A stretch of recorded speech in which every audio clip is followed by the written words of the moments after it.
Braćo Srbi i sestre, Srpkinje, pomaže Bog, radio Srbona, radio oslobođenog srpstva u porobljenoj Srbiji.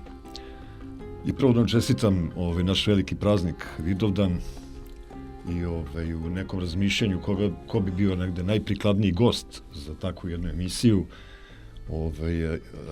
Pozvao sam moga brata i našeg velikog prijatelja radio Srbone, velikog viteza ili prvog viteza Svetog Jovana, vitezova reda Svetog Jovana. Pomaže Bog i dobro nam došao. Hvala na pozivu, bolje vas našao. Prošle nedelje smo imali ovde isto emisiju i bili su naši isto braća i prijatelji Boris Bratina i Drago Danilović i tema te emisije je bila Četvrti rajh protiv Trećeg Rima.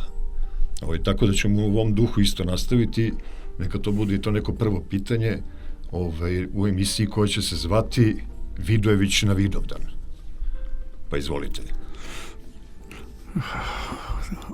Baš na ovom programu smo pre još nekoliko godina otvorili više tema koje su se ticala novog svetskog poretka ili kako sad zadnje 2-3 godine moderno se kaže duboke države. Ona je duboka zato što je kao kancer. Ona pušta pipke jako duboko u ljudske živote. I nije mi strano i nije mi teško da ovu priču nastavimo kao da smo stali negde u nekom poglavlju pre par godina. Zato što ovo što se sada dešava je verovatno značajnije po čovečanstvu nego što ovog trenutka iz naše perspektive možemo da sagledamo.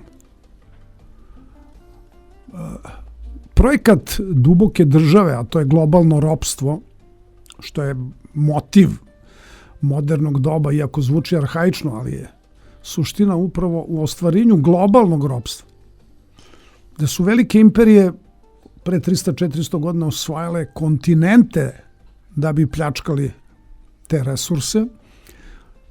U zadnjih 100 godina zemlja je postala globalno tržište za pljačku i s te strane ono što doživljava čovečanstvo naravno da nije prihvatljivo od ovoga, kako si ti rekao, od slobodno mislećih ljudi koji vide pravu suštinu ove priče. Srećom ljudski um i ljudski duh je najteže porobiti. To nije fraza. I ja nekako volim da razmišljam o tome da slobodno mislećih ljudi u svetu ima dovoljno da shvate šta se dešava i da svojim glasom probude onaj ostatak čovečanstva koji to možda ovog trenutka ne vidi ili se ne izjašnjava iz gomile nekih konvencionalnih svakodnevnih životnih razloga da ne ugrozi svoju egzistenciju, ophrvan strahovima, pokušavajući da mu to bude izgovor da zaštiti porodicu, sebe, neki relativno podnošljiv, da ne kažem lagodan život. Ali je očigledno da oni ljudi koji promišljaju sudbinu čovečanstva, naravno da ih ima, bilo ih je u svakom veku zadnjih 1000 godina,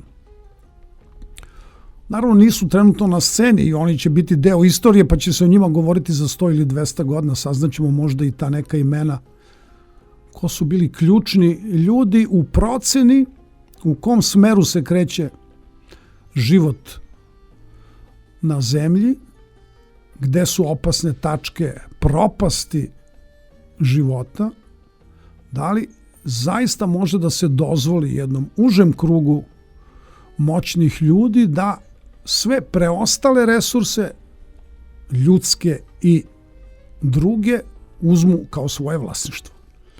Ovde nećemo da pričamo ni o reptilima, ni o budalaštinama izmišljenim u nekoj hollywoodskoj varijanti, jer te priče naravno da izmišljaju ti centri moći i preko obaveštenih službi se to pušta u javnost kako bi se skrenula pažnja sa ključnih razmišljanja i nažalost najglasniji su oni koji ništa ne razumeju.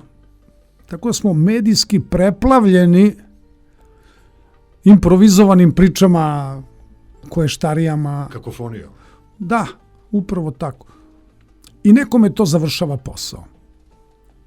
Naravno da i ovo što se sada dešava na sceni, a ovo je jedna od etapa dešavanja u svetu, koji će sad u sljedećih 20-30 godina promeniti sliku čovečanstva, što ne znači da će ona biti bolja. Nije svaka promena progresivna i ne vodi boljitku, ali je neko procenio i sa jedne i sa druge strane, ako imamo sukobljen, polarizovan svet, da je došlo vreme za neku promenu. Očigledno je čovečanstvo u ovom trenutku bilo u nekom ćorsokaku. Ne samo ekonomskom, nego pre svega u duhovnom. Oni ne vide, bar oni koji su na sceni, a to su drugorazredni igrači, istaknuti političari, kako god da se zovu, su samo službenici neke sile koja stoji u pozadini, pa da neko ne pomisli kako je Joe Biden neuspešni biciklista, a Vladimir Putin veliki mislilac i progresivni političar. Ne, ovaj jaše konja, ovaj pada sa bicikla, mislim, samo je to razlika, ali otprilike je to rang ljudi koji izvršavaju neku agendu, imaju neki koncept u koji su stavljeni da ga sprovode i sad je to pitanje izbora da li to rade dobro ili ne rade dobro. Svaki od njih je jezičak na vagi nečega što je mnogo veće i važnije. Šta je bila ideja duboke države? Koja se provlači u zadnjih 10-20 godina kao buduće rešenje za čovečanstvo, a to je formiranje takozvanih pametnih gradova. Za one naše slušalce koji ne znaju na šta se to tačno odnosi, evo u par rečenica ću da kažem. Pametni gradovi će biti teritorije u kojima će stanovnici imati zadovoljeno 100% svih svojih potreba. To neće biti male aglomeracije, to će biti možda 10 miliona stanovnika zaokruženih u jednu celinu. Državnih granica neće biti zato što neće biti država. To je ideja. Ali pametni grad će za svoje stanovništvo obezbediti sve što tom stanovništvu treba za život. Sve što se tiče proizvodnje, potrošnje, života, možda čak i ako ima neke duhovne potrebe za umetnošću, za provodom, sve će biti u tom gradu zaokruženo 100%. Neće imati nikakvu potrebu da ide u neki sličan takav grad, da bi tamo uzeo nešto i doživeo nešto što ne postoji u njegovom gradu, kako bih rekao. Da su svi isti. Matrica će biti ista za ceo svet. To znači, što kaže jedan moj drug, zamisli da iz Berlina kreneš za Frankfurt i treba ti pasoš. A tamo neće te puste zato što te pitaju zašto si ti došao. Šta ti tražiš ovde? Pa ti imaš svoj grad, vrati se tamo. Deluje ovako mračno i orvelovski, ali je to ideja. Da u tim zaokruženim celinama budeš dobro organizovan rob, gde će biti zadovoljene tvoje fizičke i duhovne potrebe, ma šta to značilo, da ti se život svede na taj jedan prostor, pa evo, hoćeš da srećeš ljude, pa evo imaš ljude ovde. Što bi morao da ideš negde da bi nekog sreo? To atomizirano čovečanstvo, možda će takvih malih enklava biti na stotine, možda će ih biti 20, možda će ih biti 50, ali sve će imati isti tretman, isti nivo, isti značaj i neće biti po toj orvelovskoj zamisli, neće biti potrebe za ratovima, jer nećeš imati razlog da ratuješ protiv bilo koga, zašto ćeš imati sve što ti treba za život, šta god to značilo. Za neki minimalan život to može da se obezbedi. Šta znači za ostale to? Ima kontinenata, ima delova sveta gde ima neproduktivnog stanovništva po oceni ovih ludaka. Stanovništvo koje neće moći da se uklopi u standarde življenja u ovakvim enklavama će biti prepušteno sebi da odumre. Samo se nadam da im neće požuriti odumiranje, ali može i to da se desi. Ponovo se priča o tome da bi trebalo osloboditi resurse Afrike. Da je sada eksploatacija rudnih bogatstava i resursa Afrike nedovoljno progresivna, brza, količinski ne odgovara. Jednostavno, afričke države to rade sporo, kilavo, nacionalne države ne znaju šta hoće, zadovoljavaju se sitnim klikerima.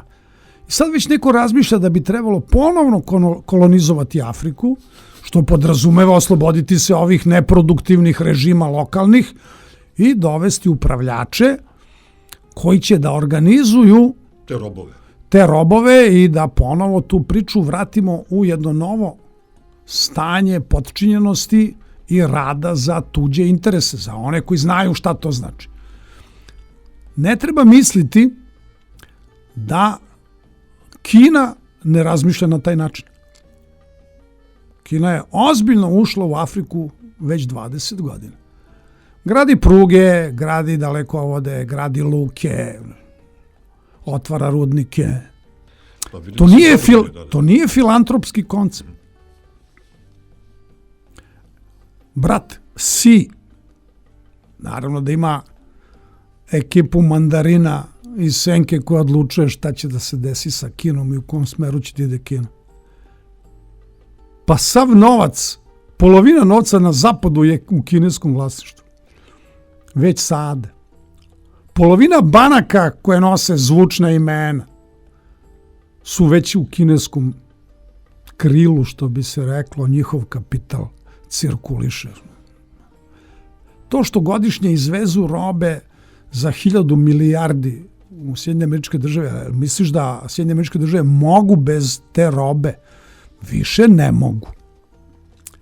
Sad je na dnevnom redu glad kao globalna tema. Do pre par godina je bilo zagađenje, staklena bašta, sad mora da ćute jer nema gasa, sad će svi da aktiviraju svoje rudnike u Evropi, sad će svi da upale termoelektrane. U Francuskoj se u 3 smene radi 20 ili 30 remonta atomskih elektrana koje su radile na minimumu održavanja, jer ne mogu da se ugase. Znači, sada se stavljaju u puni remont da bi već od sledeće godine Francuska bila najveći proizvođač struje u Evropi, izvozila struju u Evropskoj zajednici. Problem će biti u Nemačkoj. Zeleni imaju sada već ozbiljne prigovore na odluku, odnosno na predlog vlade da se aktiviraju termoelektrane jer ove zime neće biti grejanja. Dakle, neko ko projektuje krize tačno zna u kom smeru treba da usmeri krizu. Tako da priča, recimo... Izvinite, ugalj iz Južne Afrike je postao otplike vrlo tražen u Evropi. Jeste, samo je predaleko. Znaš, predaleko je. Izgleda im to ipak jeftinije nego ruski gas, tako da... Pa, priča o ruskom gasu ima samo jedan mali otklon.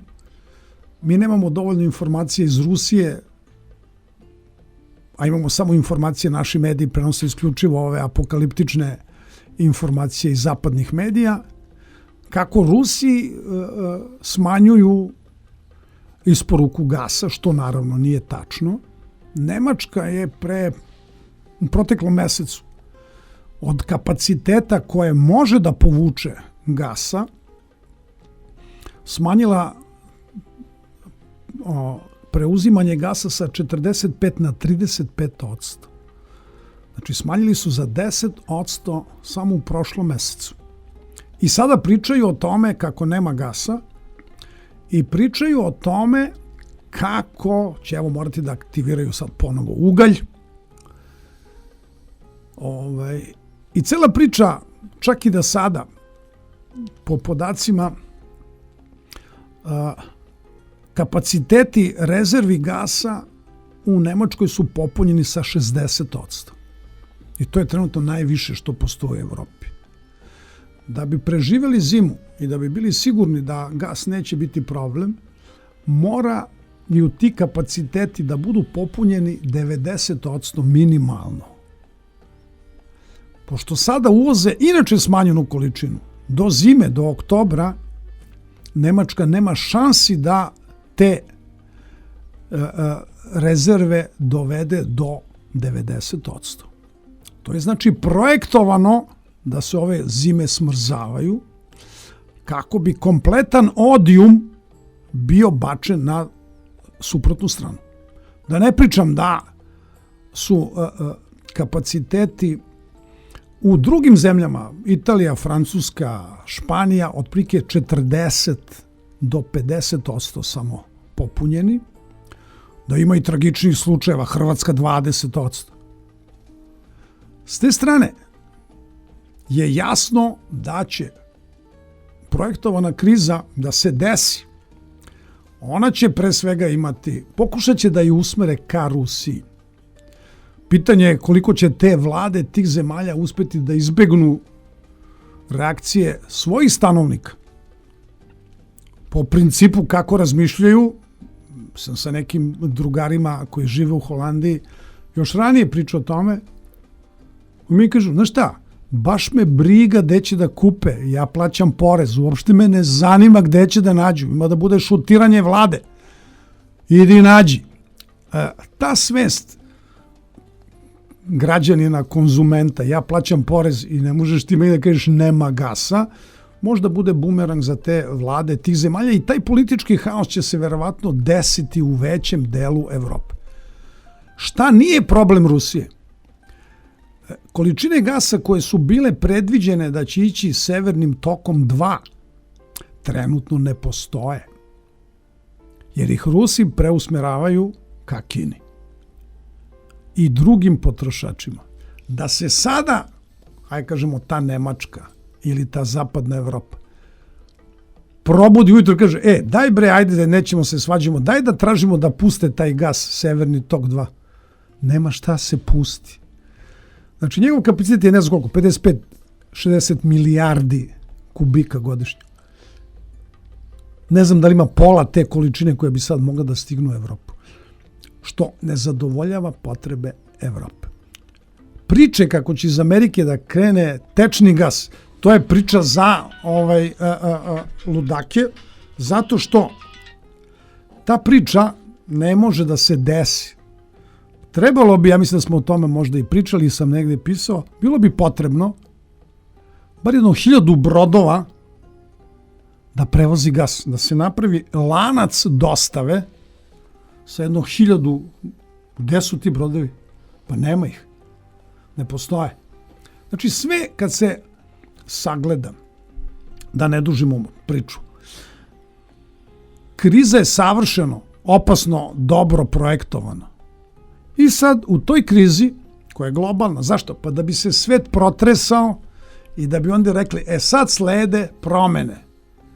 Sad ćete da živite u gradovima, sledeći 20-30 godina sve ćete da dobijete. Rešenje. Neće biti nacionalnih valuta, predviđeno je da postoje samo 2 svetske valute. Nećete imati ništa i bit ćete srećni. Tako je. Imat ćete ono za život i šta hoćete preko toga. Priča kako će neki tajkuni da vladaju svetom je prvi ko će biti razvlašćen će biti oni. To, ne znam da li oni shvataju i ta priča kako će tajkuni koji imaju sad 100 milijardi, gde su ti 100 milijardi? To je statistički, imaš 100 milijardi, berza ti rekla da imaš 100 milijardi, ali ih ti nemaš.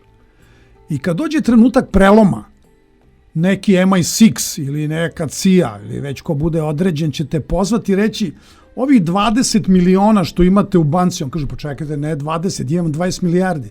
Ne, ti imaš 20 miliona. Pa čekaj, 2 milijarde gde su? Pa nisu tvoje.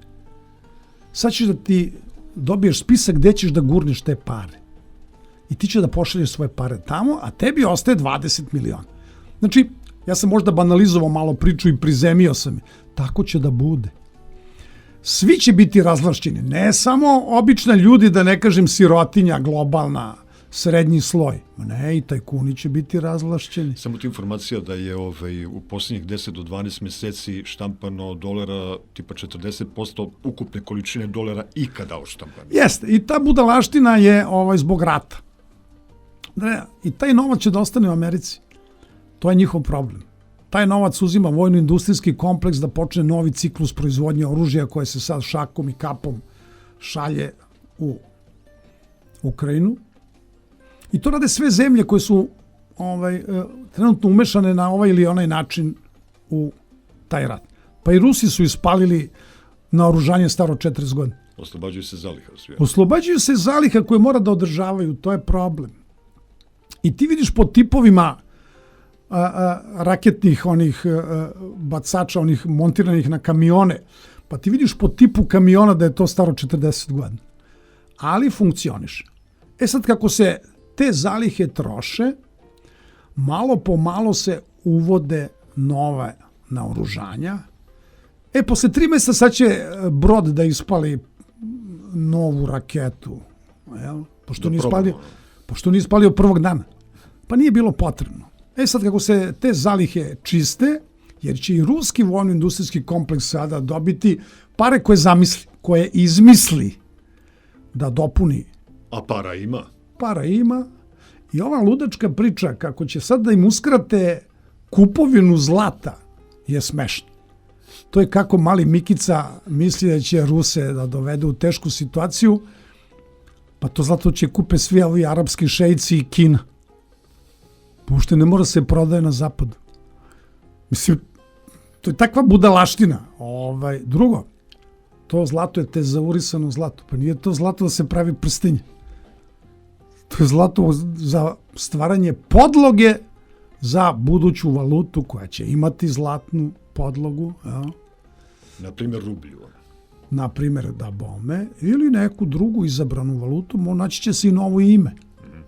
Ne znam da se sećaš, pre par godina Medvedev je pokazivao novu kriptovalutu, ako se sećaš, u jednoj TV emisiji donosio.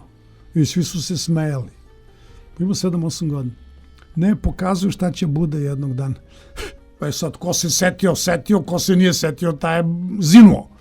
Dakle, zabrana prodaje zlata. Rusi toliko zlata vade u Sibiru da to, mislim, ne može se opiše.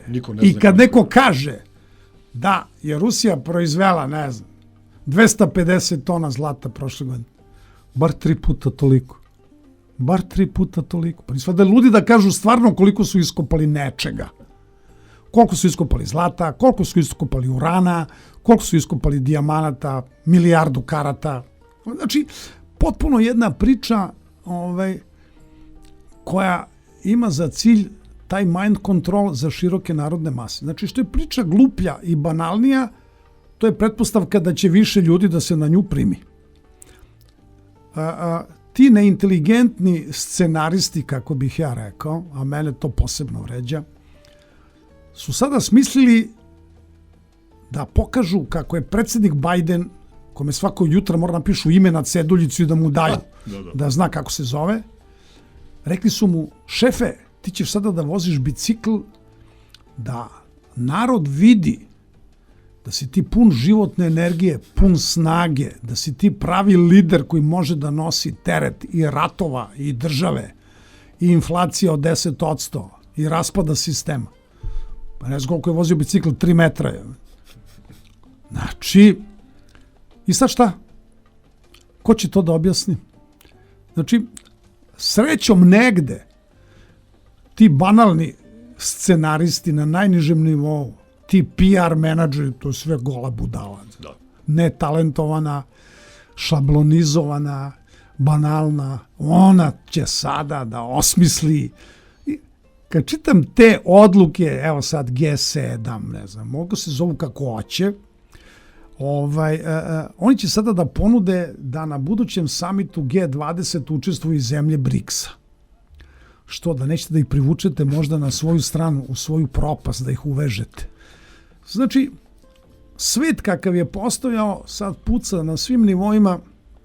Meni je samo krivo što će u svim tim dešavanjima Srbija kao beznačajna zemlja Evrope i ceo Balkan kao potpuno beznačajan i višak nepotrebni Evrope se naći između dva mlinska kamena i biti samleven sitno, zato što nećemo umeti da se postavimo, kao što ne umemo ni trenutno, ne možemo da, nemamo ljude koji čitaju između redova u vrhovima vlasti i drugo, toliko su prišrafljeni svojim ličnim nedostacima da uglavnom instrukcije primaju iz ovih centara moći koji su inače urušavaju već sami od sebe.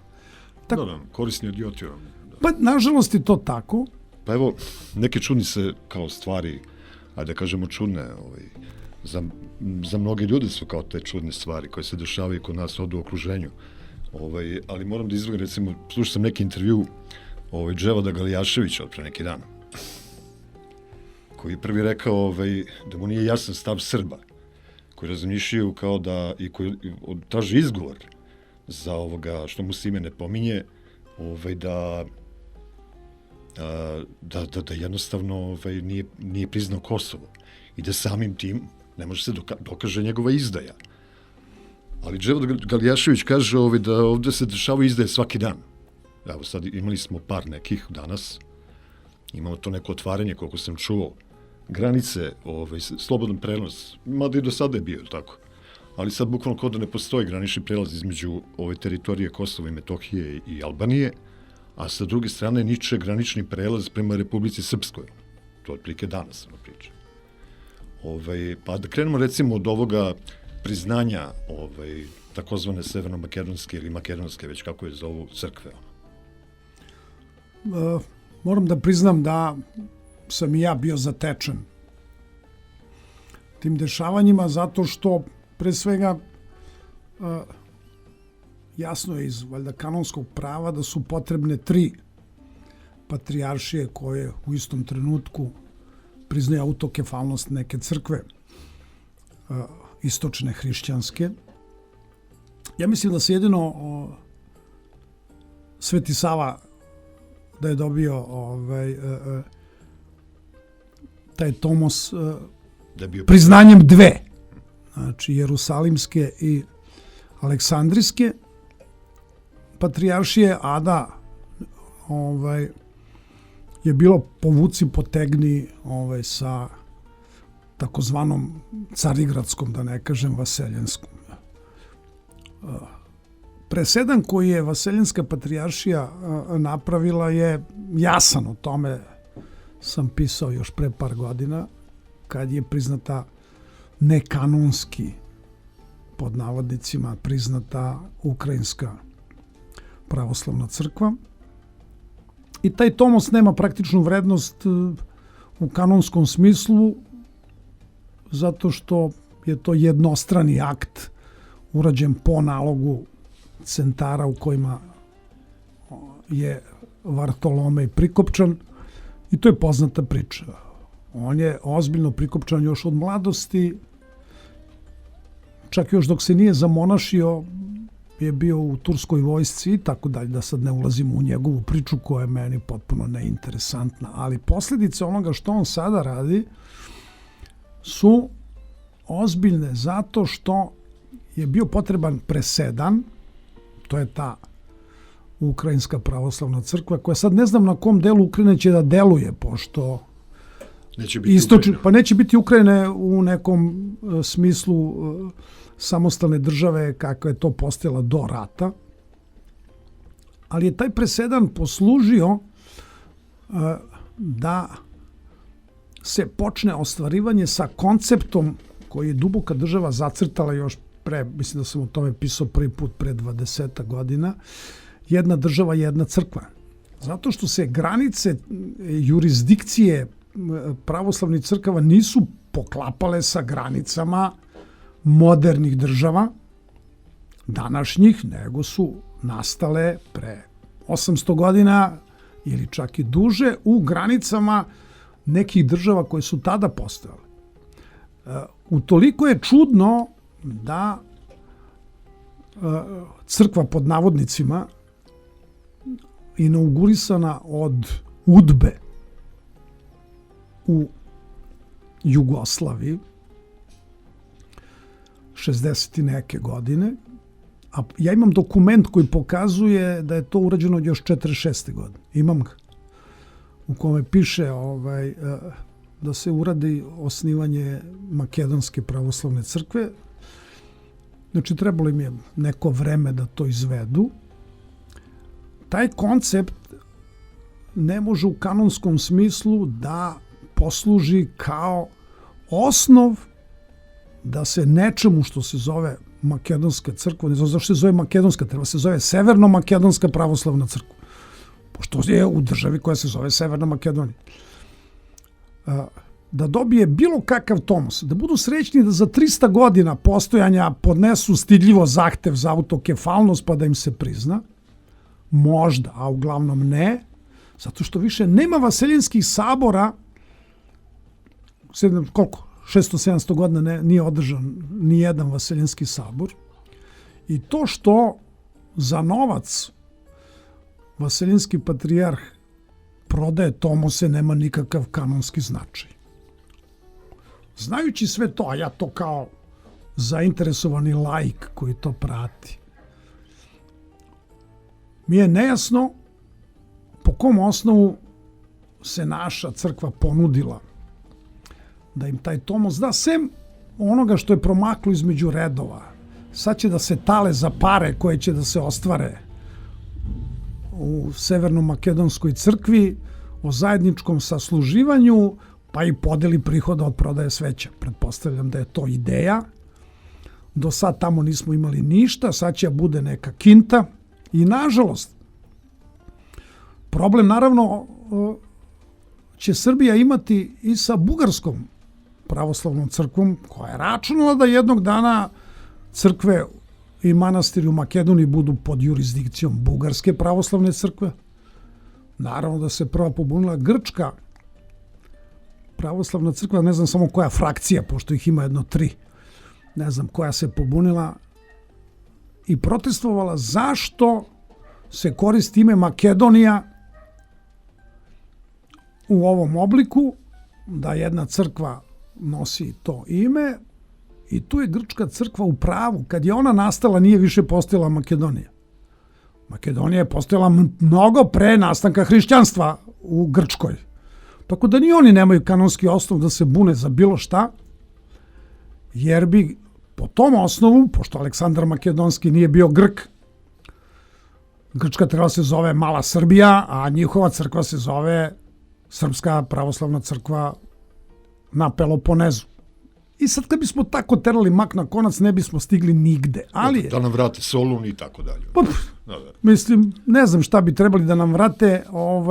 Naša crkva se ne trudi da povrati svoju imovinu iz svete zemlje. Ne trudi se da povrati imovinu iz Bugarske, iz Grčke. To su sve bile teritorije srpskih kraljeva. Iz Mađarske isto. Pa je to posebna priča. Znači, mi mislimo da nam je Mađarska prijatelj, malo sutra. Što skladištimo gas kod njih, ne znači da je to naš gas. Ne, to je ruski gas koji će Mađarska da nam prodaje iz svog skladišta. A mi imamo rezervaciju. Tako da, živimo u vremenu opštih obmana, zamena teza, sitnih murdarenja. Tužno je videti kako i crkveni velikodostojnici kad se slikaju za medije prstima pokazuju masonske simbole onima koji to gledaju, a koji to treba da prepoznaju i tako dalje i tako dalje. Jedna situacija koja je predviđena, nažalost, da će se desiti, to piše i u delima apostolskim, da će crkva biti u propasti, da će episkopi, doslovci piše da će episkopi biti najgori od svih ljudi i tako dalje i tako dalje. Nisam srećan zbog cele situacije. Rekao bih da je priznanje takozvane Severno-makedonske pravoslavne crkve deo plana da se stvori Balkanska federacija u ekonomskom smislu. Po utoliko ukidanje ovih granica između Albanije i Turske direktno narušava rezoluciju 1244 i niti je Albanija samostalni delatnik u političkom smislu. Zemlja agresor. Pa ne, oni su potpuno, nažalost, nebitni. O Kosovu neću ni da govorim, o ovoj takozvanoj izmišljenoj enklavi, ovo je okupirana srpska teritorija. Ujedinjene nacije to sve znaju i niko ne pokreće pitanje ispunjenja rezolucije 1244, ona je mrtvo slovo na papiru, kao i neki briselski sporazumi. Znači, sve to u zadnjih 20 godina, od rata, 22, 23 godine, nismo shvatili kako funkcioniše mehanizam duboke države. Da ćemo biti uvučeni u birokratski koncept tobožnjeg rešavanja nekih problema.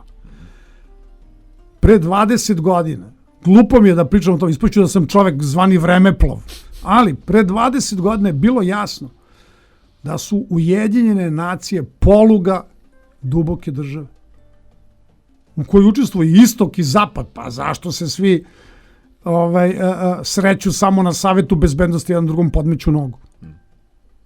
Nema tu nikakve globalne svetske uprave, sem što je neko počeo pre vremena da priča kako će Ujedinjene nacije imati svoju vojsku i svoju policiju, a ukinuće se nacionalne vojne snage i policijske, pa će Ujedinjene nacije da šalju svoju globalnu vojsku na žarišta u krizne mesta, u države gde ima nemira, pa će međunarodne snage da, kao u NATO paktu, jel? NATO pakt nije u ratu sa Rusima u Ukrajini, ali malo pa iz NATO zemalja zarobljenici se pojavljuju. Pojavljuju se ne samo psi rata, pojavljuju se čitave jedinice sa komandnom strukturom. Specijalci, sasovci, tako da. Pa te Poljaci, te SAS, te Francuzi, legija stranaca, pa ne idu pojedinci iz SAS-a ili legije stranaca da negde ratuju. Ne, idu kao organizovana jedinica sa sopstvenom komandom i obavljaju određene zadatke. Diverzantske obaveštajne. Poenta je da se vidi kako funkcioniše ruska vojska u ratnim uslovima na terenu. To se snima, to ih interesuje. Kojom brzinom prebacuju trupe s jednog na drugo mesto? Šta prvo ide? Idu prvo raketne jedinice, pa vazduhoplovstvo, pa pešadija ide na kraju, čisti te džepove za ostale ko preživi. Znači, ovo je besplatna ratna vežba koja interesuje Zapad, naravno. Kad budu pravili svoje planove za globalni sukob sa Rusijom, do koga inače neće doći, jer sada vide da nisu u stanju da se suprotstave. Znači, nemaju moralno-voljni moment da se suprotstave nekome koji još uvek nosi neke ideale. Odbrane svog nacionalnog identiteta. Utoliko vojska koja nema osjećaj patriotizma i nacionalnog identiteta ne može da bude vojska. Ja zato gledam naš generalštab. Oni su biznismeni, je li tako? Da. Kako od njih niko nema obraza da kaže ja ovo ne mogu da gledam, dajem ostavku, napuštam vojsku. Sutra da me penzionišete, ne mogu da gledam ovo. Ne, lepo je biti general, pa penzija čekate, vila na Dedinju, beneficija se grebariš levo i desno. Čekaj bre, i ti ćeš da vodiš neku vojsku. Gde ćeš da ih vodiš? U propast jedino. Da nema pojedinaca kao što je bilo u prethodnom ratu. Da odbaci tu komandu debelih pukovnika koji su se krili i bežali sa fronta, da se ne lažemo. Pa se Tepić digao, trebao da pita generalštab, smijem da se dignem u vazduh? Oni bi mu rekli, nemoj, ostavi to i vrati se. A pošto nije iz te priče, čovek će ostati upisan u istoriji srpstva i srpske vojske, šta god to značilo u budućnosti. A ovi muljatori što čekaju... Kao i Stojan Novaković, vojnik koji je bio sa njima. A ovi muljatori što čekaju vilu na Dedinju, kad odu u penziju, u njima nemam šta da pričam. Ista priča je i sa državnom bezbednošću. Razbijanje srpske državne bezbednosti je počelo pre 20 godina. Pa je to započela Demokratska stranka, a sada ove stranke koje su na vlasti su to prihvatile kao model i doradili ga do kraja. Tako da Ministarstvo unutrašnjih poslova, što je protivzakonito, ima i svoje obaveštajne službe i kontraobaveštajne, oni su postali sebi dovoljna služba, a državna bezbednost je ostala gde bre, u predsoblju sa portfišem u nekom. Znači, neko je, i sada ti imaš, ovo su sve obračuni frakcija državne bezbednosti sada. Jedni druge cinkare. E pa sad Hrkalovićka, koja je obezbeđivala funkcionisanje navijača i navijačkih grupa, da ne spominjemo kojih. Ona je sad žrtva. Finu devojku su uhapsili, mora da nosi nanogicu. Nežna žena plače po nedelju dana, boli duša. Jedino što neće da puste iz DB-a neke filmove snimane telefonom na žurkama, gde se vidi kako se ponašaju kad malo se ušmrču. To je raspad sistema u koji je ušao MI6, razorio ga iznutra i ti sad imaš priče, ti ne znaš koga kontroliše ovdje. Ono što je nekad bila zakonska obaveza kontrole vrha države, što je izmislio još Tito. Tito je tražio od Rankovića da se sve snima. Pa nije Ranković bio protiv Tita, bio oduševljeni seiz faraona. Pa ne, on je snimao Tita što je Tito to tražio, jer je tako snimao i druge. Da se čuje šta pričaju rukovodioci iz Republika. Tito je tražio da se ozvuči i njegova spavaća soba. Ne da bi DB, odnosno UDBA, slušala njegove seksualne razgovore, nego da sluša kad ga napušava njegova supruga, braneći nešto.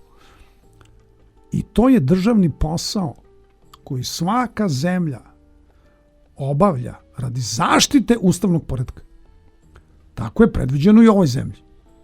Državna bezbednost ima obavezu, ne moralnu, nego zakonsku i ustavnu, da čuva ustavni poredak. Ustavni poredak možda naruši svako ko ima ingerencije koje je dobio obavljajući određene funkcije. Zna se da se razgovori ne prisluškuju. To je pogrešan izbor reči. Oni se službeno snimaju. Zna se šta se dešava sa tim snimcima. Ti snimci su ozbiljno arhivirani, svega nekoliko ljudi po svojoj funkciji ima uvid u njih. Priča da me neko prisluškuje, to je priča iz budalastih filmova hollywoodskih, neko nekog prisluškuje. Moglo bi samo da se kaže da strane obaveštajne službe prisluškuju predsjednika, ministre, institucije, ali zato postoji kontraobaveštajni rad koji to sprečava. A ovi samo arhiviraju razgovore. Znači, jedna potpuno legalna institucija samozaštite i ljudi koji rade jedan težak posao, nezamislivo osetljiv, koji ima čak posljedice po te ljude, znam mnogo slučajeva. Niko od tih ljudi nije otišao u prirodnu penziju. Evo, ispunio je godine staža, sad će ide da peca na Dunav. 10% su se sačuvali zdravstveno i mentalno posle takvog posla i takve odgovornosti. Umjesto da se to ispoštuje kako zakon predviđa, jer bi Srbija bila zaštićenija. Pre 20 godina je naravno pod uticajem iz inostranstva počelo urušavanje tog sistema. Taj sistem je u paralizi, jer su unutrašnje tenzije, saplitanja, zloupotrebe, zaustavljanje delovanja izigravanja zakona, izigravanja ustava neću da pričam. Mi smo jedina zemlja na svetu koja nema ustav. Koji deo ustava se kod nas primenjuje? Šta će neka mesna zajednica u Trnovcu da bira jednog poslanika 4. put? Pa alo bre. Pa da li ste normalni? Pa gde je Ustavni sud? Da kaže, poništava se svih 4. Ova mesna zajednica će imati izabranog predstavnika na drugi način. Ne, zato što zbog ovog prolongiranja koje možda treba beskrajno. Ko kaže da će biti 4 izbora, može bude 18 puta. Ali dok se to ne formira, ne može se formira parlament, je li tako? A dok se ne formira parlament, ne može da se izabere vlada. Da, jer ako nemam znači, ostaje jedan politički ustavni organ koji zamenjuje parlament i vladu još sledećih 6 meseci. Da li se neko normalan u ovoj zemlji zapitao zašto je to moguće? Oni nama vladaju preko tih standarda koji se menjuju bukvalno svakoga dana i tako da ti nemaš nikakav zakon. Pa ne samo to. Oni kako im njima prividni poziv na ustav je najveća farsa. Kao što izvršna vlast u Srbiji već godinama je potpuno poništila ustavnu vlast i parlamentarnu vlast. Zakonodavne vlasti nema, ustavne vlasti ingerencija nema, sem što neki zgubidani sede u parlamentu i glasačka mašina 150. Ne znam, neću da budem vulgaran u tvojoj emisiji, pa neću reći šta mislim o njima. Ali, praktično postoji samo jedan izvršni organ vlasti koji nema ustavna ovlašćenja za izvršnu vlast. Ali ih je uzeo, naravno, i ustavni sistem Srbije to trpi. To trpi vojska, naravno. Neće oni da rizikuju da idu u penziju pre vremena, da budu degradirani. Niko se ne oglašava. Policija, naravno, zabavlja se svojim jadom. Evo, sad cinkar jedni drugi, ko je švercovo cigarete? Čekaj bre. Ako je tačna priča. A ima drugi mafijaški štos, znaš, pustim da mi uhvatite jedan kamion švercovanih cigareta, jedan kontejner, da bi prošlo 10, drugi koji niste videli, je li tako? A evo, dao sam vam jedan da se hvalite kako ste presekli krijumčarski kanal. Pa šta rade narkobosovi iz Južne Amerike? Pa ko hapsi ove Crnogorce, pomorce na jedrilicama koja ima 20 ona? Pa znaš koliko 1000 jedrilica trenutno plovi Atlantikom? Pa kao carine imaju vremena da pretresaju jedrilice. Pa znaš kad ih presretnu, kad neko javi koju jedrilicu da presretnu. I padnu neki nesrećnici sa 20 tona, zato je ušlo 500 tona na jedrilicama koje naravno niko ne prijavlje. Znači, taj sistem odlazi u kolaps. Pa upravo to. Ja sam pre 25 godina, Ted Gunderson mi pisao. Ko je najveći krijumčar droge u Americi? Pa kaže CIA. Pa koga je rekao hapsi policija? Pa kaže hapsi konkurenciju, hapsi ludake koji, samo slobodne strelce koji misle da će se obogatim na brzinu. Pa to je sistem kako on funkcioniše. E sad, da to vratimo na politički nivo. Tako po tom sistemu funkcionišu i vlade država. Vlade malo većih zemalja, najuticajnijih zemalja, 10-12 osnivača Evropske unije, najbogatijih zemalja Zapada plus SAD, se tako odnose prema vladama malih zemalja, koje su zavisne od nekih fondova, a fondovi se prave štampanjem para. Evropska banka je sad štampala, ne znam, 500-600 milijardi evra da upumpa u sistem zato što je gas poskupeo, a poskupili su ga oni. Nije ga poskupila Rusija. Oni su ga poskupili.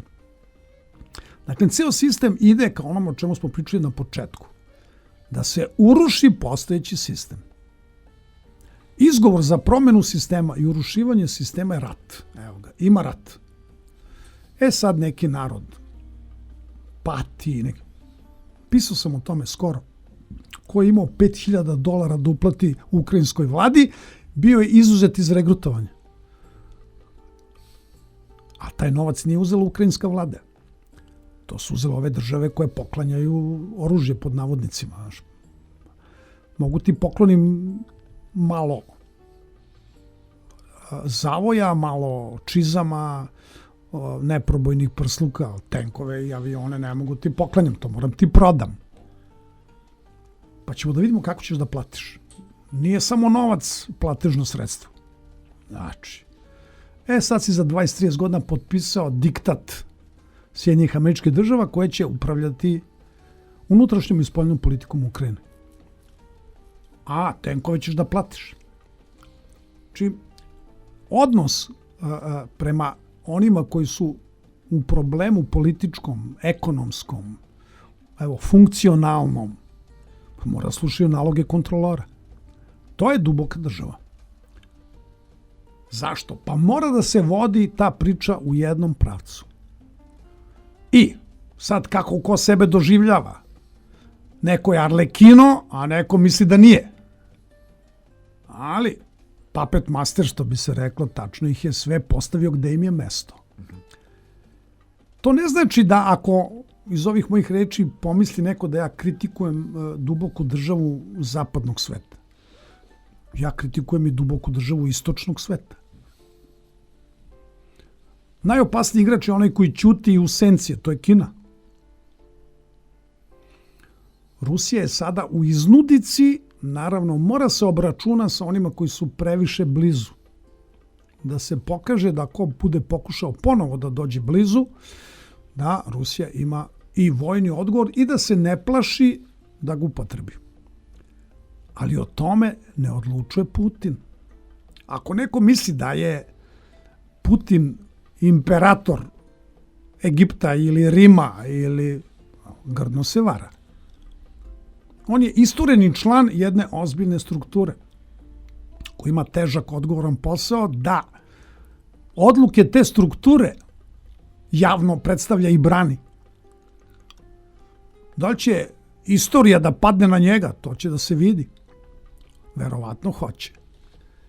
I on sada tobože obavlja tu ulogu da bi oslobodio svet od tlačenja, ko kaže da je to cilj velikih igrača. Nego jedan zastareli sistem koji škripi, koji šlajfuje, koji 40 godina se nije unapredio, koji pušta da se urušava i svetska ekonomija, a i pojavili su se nove snage, balans snaga se menja, nešto neko hoće, nego se to promenilo iznudicom. Potreba za resursima energetskim, to je bio prvi korak. Drugo, ima zemalja koje svoj ekonomski i politički rast žele da verifikuju na globalnom nivou. Pa neće Kina da bude drugorazredni igrač kakva je bila pre 70 godina. Kad je problem gladi bio problem broj 1. Sad kad nemaju problem gladi, sad drugi će da imaju problem gladi, oni neće imati problem gladi. Znači, taj disbalans sad mora da se uravnoteži. Sad će neki koji nisu imali glasnogovornike ili pravo da se javno izjašnjavaju o globalnim pitanjima sad to početi da rade. A oni koji su mislili da im je to Bogom dano zadnjih 100 godina, sad će morati malo da priguše svoj doživljaj, pa da se slažu, ako ne misle da zaista počnu da propadaju. Znači, šta pokazuje ova slika, evo, posle samo 4 meseca? Da resursi koje takozvani Zapad imao nisu beskrajni, da su izvorišta tih resursa, energenti, hrana, radna snaga, sada u krizi. Nije problem na aerodromu u Berlinu i Frankfurtu štrajk pilota. Piloti uopšte ne štrajkuju. Štrajkuju radnici koji istovaruju avione. Gledaj gde je udarilo sada. Šta, koliko ima? 2-3 hiljade pilota. Pa dodaš im još $5.000 na platu i svi će da lete. ali avioni ne mogu da lete jer nema ko da istovari prtljag i da utovari prtljag. I sad Nemačka traži od Turske da im pošalje 200 radnika obučeni za rad na aerodromu, jer to nije samo istovar prtljaga, nego je to i bezbedonosna provera tog prtljaga. I nema ko od aviona do zgrade 200 metara da pregura prtljag.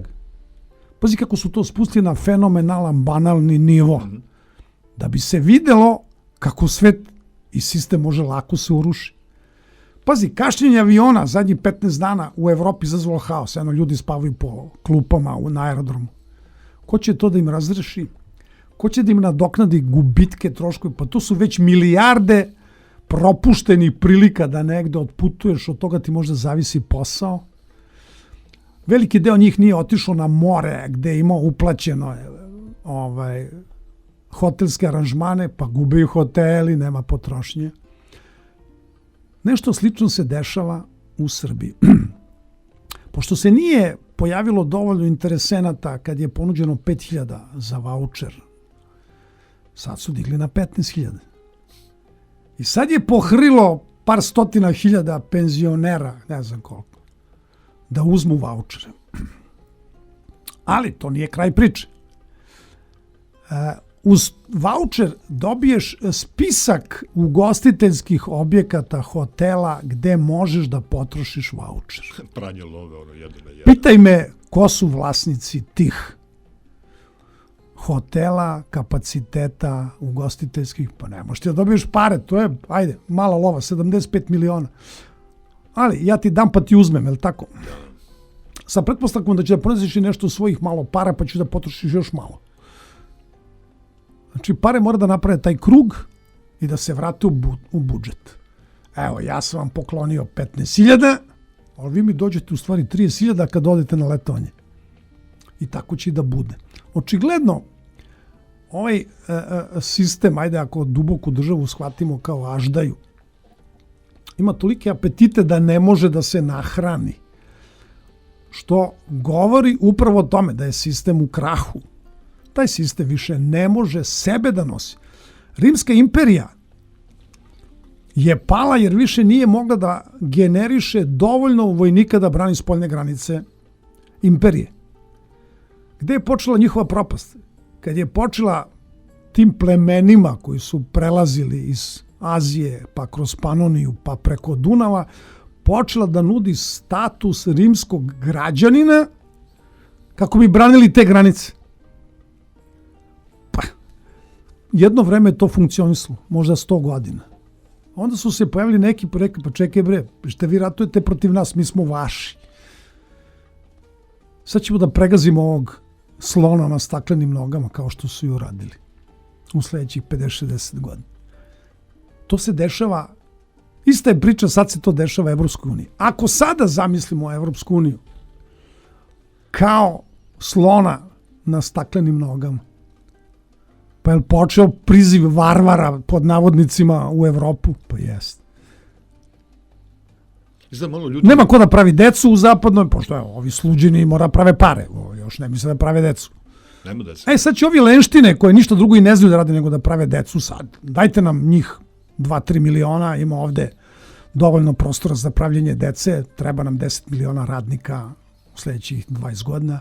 Znači, svet taj koji oni misle da održe kao civilizaciju je gotov. On je završio.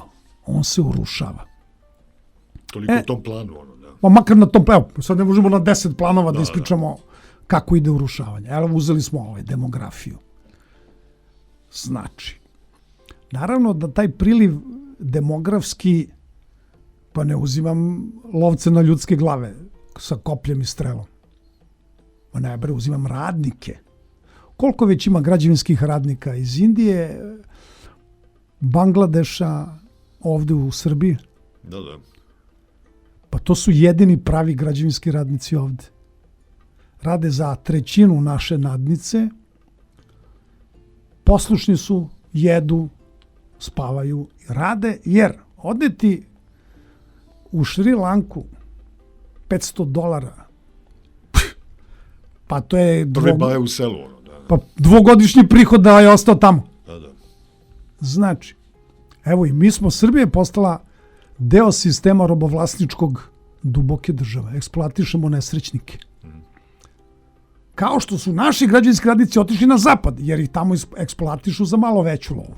Jer to piše isto u Ustavu, da je robovlasništvo dozvoljeno u Srbiji. Kako Pa to znaš šta? funkcioniše?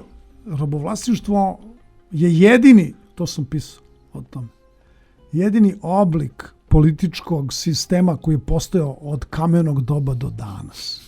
Postoji samo jedan sistem, robovlasništvo. Tako da, A šminka se menja.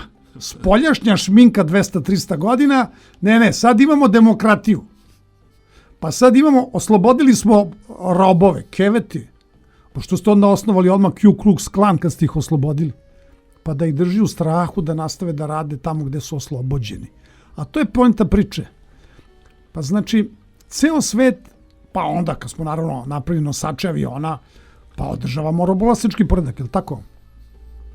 U celom svetu. Sad je malo jedna država, jedan kontinent. Sad mora nam više mesta.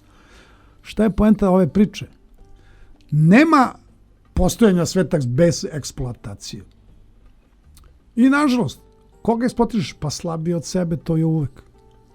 Koga se usudiš da biješ? Pa slabije od sebe.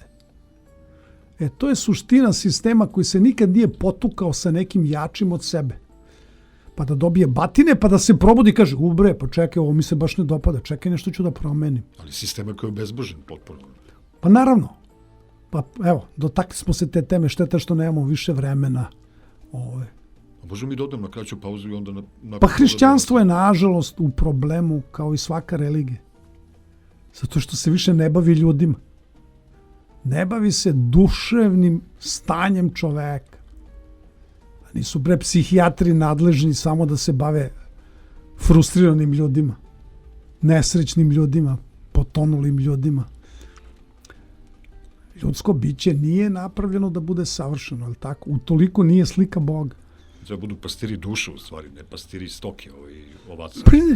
Znaš, crkve su fenomenalno osmišljena preduzeća za pružanje verskih usluga. To je najisplativiji posao u zadnje 2000 godina, 3000 godina. Nema boljeg posla. Da kažem, privodimo polako ovaj razgovor u kraju, znači u sledećih pola sata.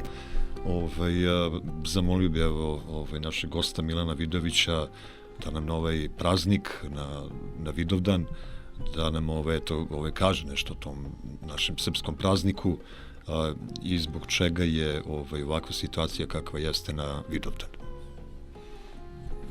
Ove provokacije koje se rade na današnji dan nisu slučajne. Mi smo nekoliko ratnih situacija i nekoliko moralnih šamara doživjeli upravo na Vidovdan. Tako i danas to što se dešava je provokacija koja je dogovorena da mi ne reagujemo. Meni je žao što ova država nema volju za moć. Kako recimo ima Izrael kad je Hezbolah u pitanju. Či Hezbolah ispali neku raketu, dobro pazi da ništa ne pogodi iz južnog Libana, a onda Izrael pošalje tenkove, helikoptere, avione i sprži tamo zemlju i nažalost pogine 1000 ljudi i onda Hezbolah ćuti godinu, dve, ne sme se javi. Možda sam podneostavio priliku kad smo mi u pitanju, ali situacija je ista. Znači mi imamo okupirani deo teritorije koji u istorijskom smislu za nas je važan, najvažniji. Šta ne znaju ovi magovi svetski da Vidovdan nije 28. juna. To je 15. jun. Prošao je. I 15. jun je ključni datum za Vidovdan, a taj datum je pisao i na stubu koju je podigao despot Stefan Lazarević, je li tako, povodom kosovskog boja, zato što su oni posjedovali znanja koja nisu bila obična. Dakle, to je svetac i to je datum koji je bio važan za srpsku državu, tada srednjovekovnu, i mi smo naravno rat protiv Turske, odnosno tu odlučnu bitku dobili, što nemačko austrijski istorijski koncept pokušava da negira. Ono što je najinteresantnije, i Nemačka odustaje od te svoje izmišljene istorije Evrope 19. veka. Mi još ne odustajemo. Prema tome, kad nešto proslavljate 28. a on se nije desio 28. nego 15. to nema velikog efekta, kako bi se reklo, na poredak na nebu. Šta naša crkva nije shvatila? Da pitanje tog datuma nema veze sa reformom kalendara. Kakva bre reforma kalendara? Taj datum ostaje nepromenljiv, on je uvek 15. juna. I kada se nešto desi protiv srpskog naroda na 28. ima neke moralne štete. Nema štete na višim nivoima svesti, da ne kažem nema štete na nebu po nas. Zato srpski narod ovo primi kao uvredu i šamar i ozbiljan će problem za te zapadne magove nastati kad budemo počeli da 15. juna proslavljamo Kosovsku bitku, kako bi njeni rezultati i ti heroji koji su tada žrtvovali sebe za ovo što mi hoćemo da baštinimo danas, zaista dobilo tu vrednost kada se ta njihova žrtva sa neba bude spustila kao naša nova životna energija. Ovako, možemo da slavimo šta hoćemo 28. nema nikakvog efekta ni na nebu, ni na zemlji. Utoliko i ja, kao neki emotivni čovek, kada razmišljam na ovu temu, mene ne pogađa ni jedna manipulacija, zato što vidim njen koren i ne dozvoljavam da utiče na mene. Ali, energije koje su podignute na proslavi 600 godina proslave Kosovske bitke zbog prisutnog sveta je odjeknulo i na nebu. Ta energija, nekoliko stotina hiljada ljudi, se diglo u nebo. Današnje duhovne i svetovne vlasti možda ne shvataju značaj, a trebali bi da znaju, makar duhovne vlasti, značaj te blagodati, odnosno tih energija koje mogu da se spuste sa neba na zemlju. I ne znam koliko rade na njihovom prizivu, jer duhovna energija oplemenjuje ljude. Ta energija je životvorna. To je ono što kažu od Boga. I ako se vi ne bavite time da tu energiju spuštate na svoj narod kao na blagoslov, onda ne znam čime se vi uopšte bavite i zašto uopšte postojite. Ja sam u jednom trenutku rekao da su se sve svetske crkve odavno pretvorile u preduzeća za pružanje verskih usluga. To je njihovo prokletstvo, da mora da učestvuju u svetovnom životu i da se bave koještarijama kao svako preduzeće, opstanak na tržištu. Gde je tu duhovnost? To je ključno pitanje. Koliko duhovnost strada kada morate se bavite organizacijom života i rada, i monaštva, i sveštenstva, i trgovinom, i sa dogovorima sa državom, i učestvovanje u državnim projektima, sve u ime tobože nekog višeg cilja. Pošto tih ljudi nema dovoljno, duhovnika nema dovoljno, skoro svi su uvučeni u ovu priču, hteli ne hteli, i mi smo borbu za duhovnost našeg naroda odavno sveli na ritualni deo. Ja te krstim, ja te sahranim, ti mi dođeš ovde, ja ti očitam molitvu. Taj ritualni deo je početak duhovnog rada sa narodom. Mora da se drugačije postavi ta priča, odnosno sadržajnije. Naravno da crkva sve to zna. Nisam ja taj koji će da im ukaže na put, da ih ja učim, taman posla. Ja se samo pitam koliko vremena ljudi i dobre duhovne volje su spremni da ulože u duhovni rad sa narodom? To je ključno pitanje. Tu mogu da vas prozovem. Kako ćete vi da se organizujete, to je vaša privatna stvar, da kažem interna stvar. Ja hoću da vidim rezultat. Mene vaša kuknjava ili vaši problemi ili vaši biznisi ne mora da interesuju. Hoću duhovne rezultate. Ako njih ne vidim, onda nemam potrebu nikakvu da prema vama budem tolerantan, da pokazujem raspoloženje pozitivno, još manje da vas podržavam u vašem duhovnom srljanju, u materijalno, da ne kažem u štetno. I pitanje odnosa crkve i države je bilo od uvek ključno od kad postoji crkva. Naravno da je to crkvi nametnuto. Naravno da svaki vladar, ajde da krenemo od Konstantina pa nadalje, od Nikejskog sabora pa nadalje, od Rimske imperije do danas. Naravno da je religija bila i ostala jaka poluga svake države, bez obzira što su tobože razdvojeni. Nema kontrole, ajde da kažem, stanovništva, vernika bez države. Ne može crkva da ima poluge koje ima država. Ne, to mora da bude simbioza međusobnih ustupaka, pa da se nađe prava ravnoteža između duhovnog i materijalnog, kao što svaki čovjek mora da nađe u sebi tu ravnotežu. I crkva mora da se ozbiljno čuva kao institucija, da ne bude dežurni pion države koja će da je poteže ovamo ili onamo za svoje potrebe. I obrnuto. Crkva ne sme da se pojavi u državi kad joj treba nešto. Treba nam penzija, treba nam... Alo, polako.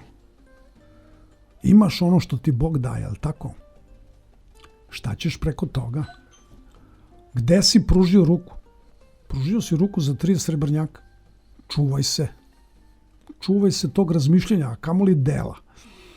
Znači, pogotovo danas, kada čovečanstvu u dugom periodu sada preti gubitak slobode kao bitne odlike ljudskog bića, da ima slobodnu volju. I svaki vernik će reći, jeste, to je od Boga. U toj slobodnoj volji, dobijeno od Boga, čovjek mora da nađe svoje mesto i da ne pogreši u izboru životnih poteza koje će da vuče i ne sme da pogreši sem na svoju štetu, na nečiju drugu štetu, da neko drugi trpi zbog poteza. Naravno da je to, ovo što govorim, onako jedan mali utopizam, da ne kažem, jedna idealna varijanta koja ne postoji u svetu. Sem da, recimo, ja sada odlučim da odem u monahije i da se povučem u neku pećinu i da ne izlazim. A sve pitanje šta ljudi prihvataju da je moralni autoritet? Pa moralni autoritet gradi čovek sam, pa ga i institucija gradi sama. To nije taksena marka koju će neko ti zalepi na čelo i ti si moralni autoritet. Ti svojim delovanjem, stavovima i nepokolebljivim opredelenjem stvaraš taj moralni autoritet i onda ljudi poštuju to što ti predstavljaš.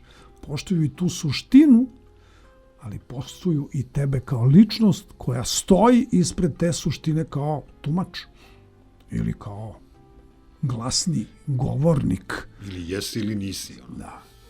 To su osetljiva pitanja i tu snagu, ali zato crkva gradi takve ljude. Ti kad postaneš deo tog, što kažu, tela Hristovog, ti više nisi onaj čovek iz civilstva koji si bio. Pa zato dobiješ i novo ime, ti si novo stvoreni čovek u Bogu. I postoji naravno i sistem unutrašnje obuke koju moraš da prođeš kako bi obavljao tu funkciju. Ostaje samo nejasno kako u nekima od tih ljudi koji bi trebali da budu novi ljudi su ostale stare slabosti.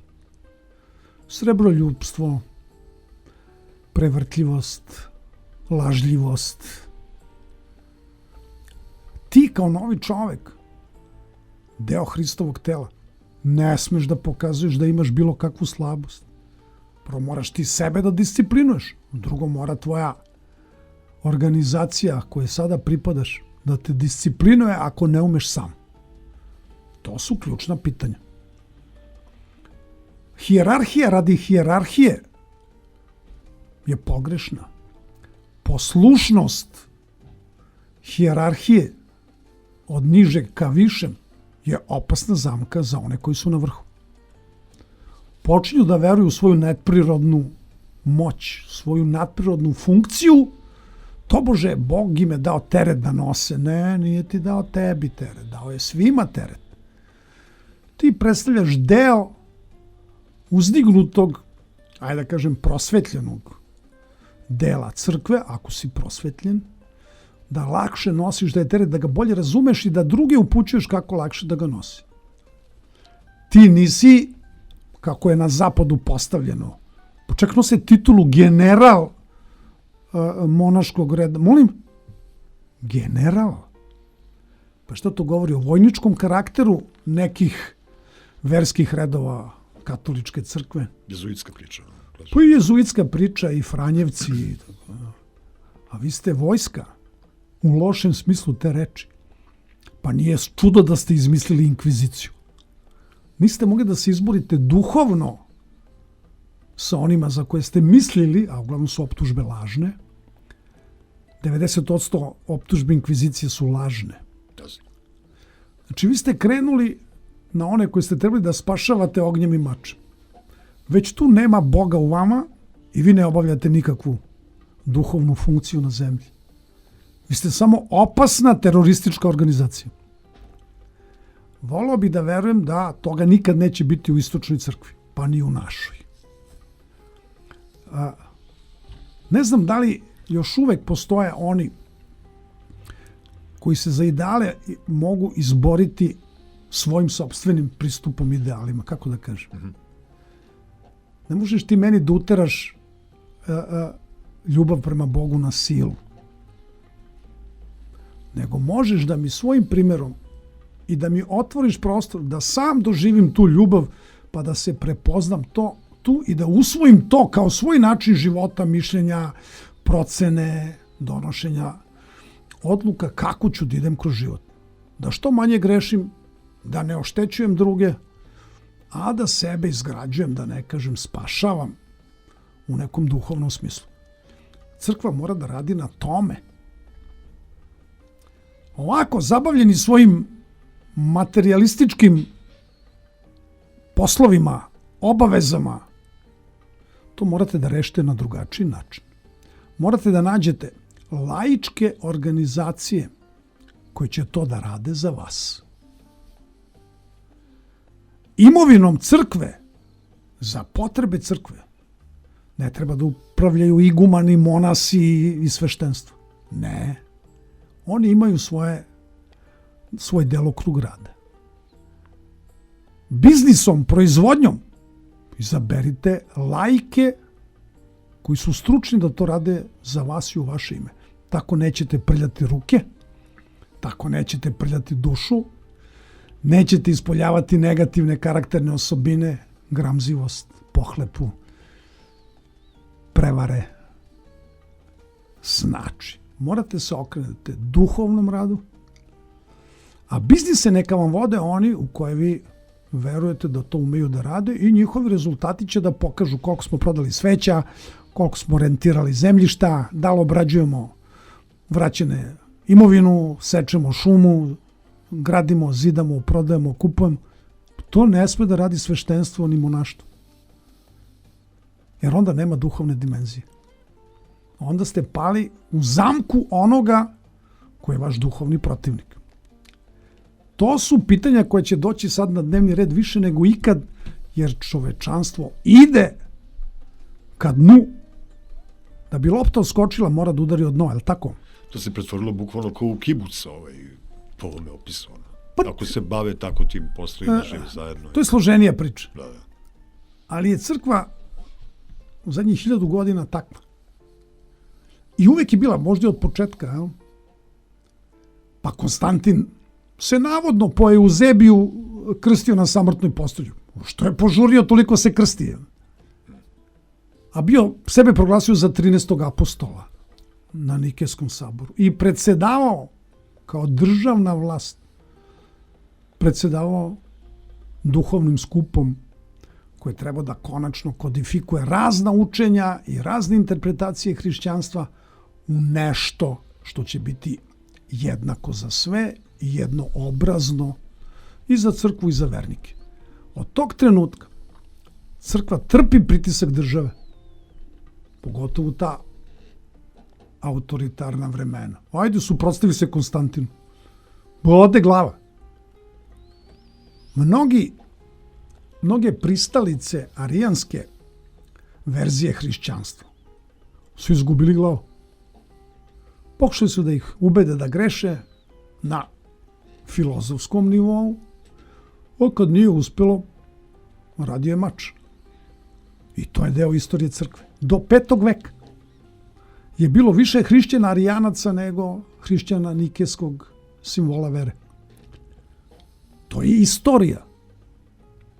Ali je pristup od početka bio ko je protivnik, taj ognjem i mačem protiv njega. To je bilo do 6. veka pogroma. Zapadna crkva još i piše nešto o tome, ovi teolozi, istoričari se usude da napišu. Istočna crkva ne. Kao tobože toga nije bilo. Kako nije bilo? Gde je bilo Rimskog carstva, gde je bilo kasnije Istočno-Romejskog carstva. Pa, gde su nestorijanci bežali u Persiju, bežali u Arabiju. Su imperatori... Hilandar nikad nije bio poharan na svijest, ovi ostali manastiri. Pa, letele su glave ko je bio nestorijanac i nije teo da promeni svoj pogled na život i svet. Znači, taj mračni deo istorije treba da je završen.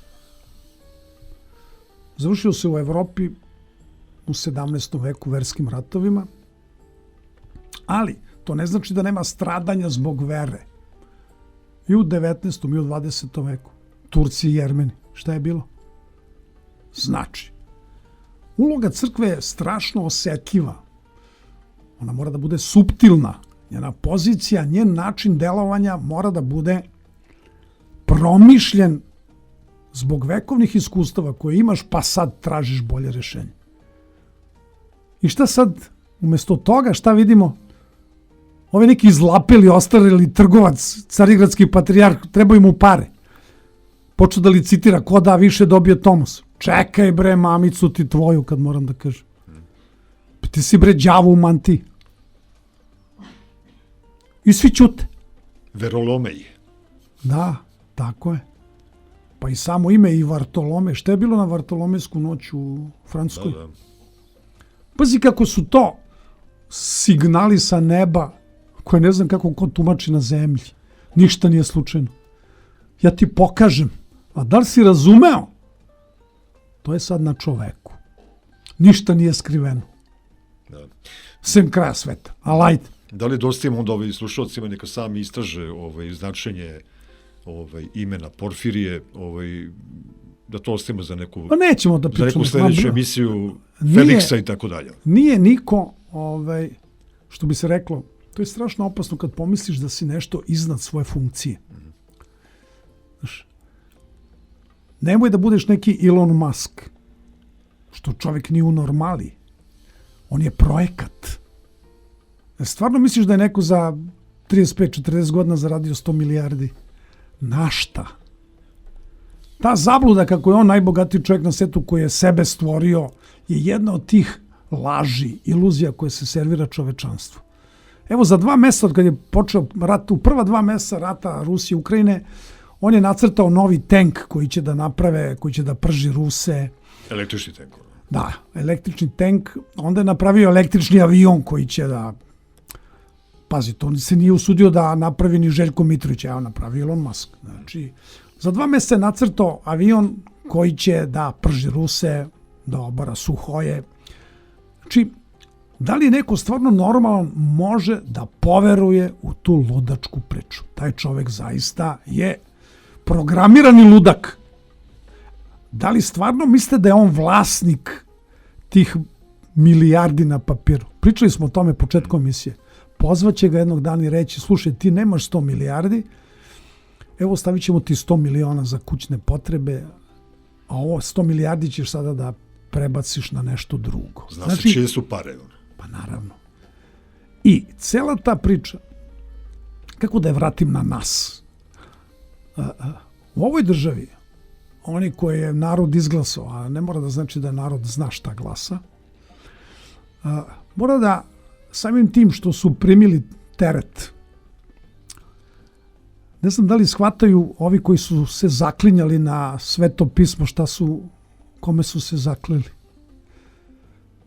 Ne znam da li shvataju o čemu se tu radi. Ti stavljaš ruku na Bibliju i zaklinješ se parlamentu, je li tako, koji inače ne postoji? Čekaj bre. Stavljajući ruku na Bibliju, ajde sada da ne okolišamo, kome si se zakleo? Pa nebu si se zakleo. Ti ne znaš još uvek da je kazna sa neba mnogo strašnija i bez oproštaja. Bog nije dobronamerni čikica koji sedi na klupi u parku. Čitaj malo Stari Zavet da vidiš šta je Bog. Znači. I nemoj da napravi Sodomu i Gomoru od Beograda u septembru. Bilo gde. Da. Ma bilo šta.